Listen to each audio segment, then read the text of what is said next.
এখন ৰাজ্যত দুজন ল'ৰা আছিল। ল'ৰা দুজন প্ৰায় সমবয়সৰ হোৱা বাবে পঢ়া শুনাকে ধৰি প্ৰায় সকলোবোৰ কাম দুয়োটাই একেলগে কৰিছিল। দুয়োটা বৰ নলে গলে লগা বন্ধু আছিল। এটাই আনটোক নেদেখিলে থাকিব নোৱাৰিছিল। এবাৰ সিহঁতৰ দেশ ফুৰিবলৈ মন গ'ল। সেই ভাবি প্ৰয়োজনীয় বস্তু যোগাৰ কৰি শুভ দিন বাৰ চাই তেওঁলোক ওলাই গ'ল। গৈ তেওঁলোকে এখন অচিনাকি ঠাইত উপস্থিত হ'ল। তেওঁলোকক দেখি সেই ঠাইৰে এজন তেওঁলোকতকৈ বেছি বয়সৰ ল'ৰা আগবাঢ়ি আহি তেওঁলোকৰ লগত চা চিনাকি হ'ল। ল'ৰাজন দেখাত পঢ়া শুনা থকা জ্ঞানী গুণী যেন লগা আছিল। কথা বাৰ্তাটো বেছ চহকী আছিল, লগতে বেছ চতুৰ যেনো লাগিছিল। ফুৰিবলৈ বুলি যোৱা ল'ৰা দুজনে সেই মানুহজনক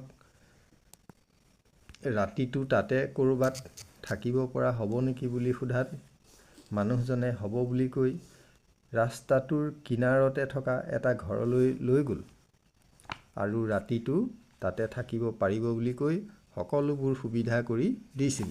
গোটেই দিনটো তেওঁলোক বহুদূৰ ৰাস্তা খোজেৰে আহিবলগীয়া হোৱাত বৰ ভাগৰি পৰিছিল। লগত অনা প্ৰয়োজনীয় বস্তুখিনিৰ লগতে টকা পইচাখিনিও ভালদৰে থৈ তেওঁলোক শুই পৰিছিল। ৰাতিপুৱা হ'লত তেওঁলোক সাৰ পাইছিল। সাৰ পায়েই তেওঁলোকে দেখিলে যে তেওঁলোকে অনা প্ৰয়োজনীয় বস্তুবোৰৰ লগতে টকা পইচাখিনি থোৱা বেগটো ওচৰত নাই। তেওঁলোক মহা চিন্তাত পৰিল। কি কৰিব কি নকৰিব ভাবি থাকোঁতেই তেওঁলোকৰ কাষলৈ এজন ফকীৰ আহিল। বাবাজন সেই ঠাইৰে এটা মন্দিৰত ভালেমান বছৰৰ পৰা আছেহি।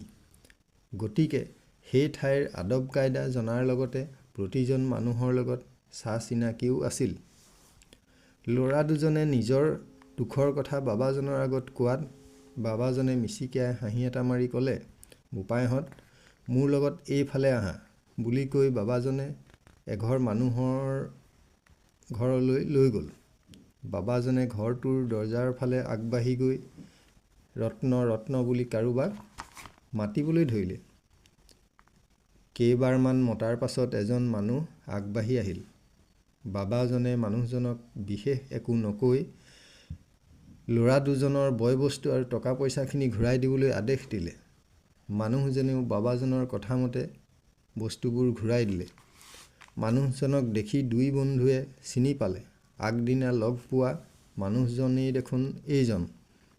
বাবাক কথাবোৰ কোৱাত বাবাই তেওঁলোকক এষাৰ কথা ক'লে, "বিদ্যাৰ দ্বাৰা অলংকৃত হ'লেও দুৰ্জনক ত্যাগ কৰি চলিবা। যেনেকৈ মণিৰ দ্বাৰা অলংকৃত হ'লেও সৰ্পক ত্যাগ কৰি চলাটোৱেই মংগল।" সেই কথা কৈ বাবাজন আঁতৰি গ'ল। "মইনাহঁত, তোমালোকেও আগলৈ দুৰ্জন ব্যক্তিৰ পৰা সদায় আঁতৰি থাকিবা দেই। ধন্যবাদ।"